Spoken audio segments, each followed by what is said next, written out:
Jou gesondheid is nie 'n af en toe geleentheid nie. Gustav, een van ons coaching vriende wat al 64 kg gewig verloor het, stuur vir my hierdie, hy het 'n nuwe motto. Hy sê your health is not an occasional choice. Vat dit van iemand wat 64 kg gewig verloor het. Gustav is konstant. Hy doen sy ding, hy stuur elke bordfoto vir my deur.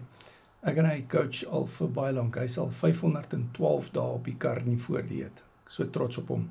En jy kan vir Gustav ontmoet op Mindset Recap 10 wat Sondag aan 7:00 plaasvind. Ek sien so uit om hom daar te sien. Gustav, jy's 'n eyster my maat. Dit is 10 minute voor 10 in die aand toe ek hierdie video gemaak het.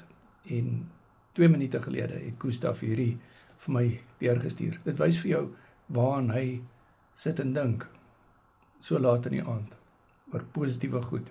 Gustav, jy's 'n eyster, jy's 'n rolmodel. Ek het groot waardering vir jou.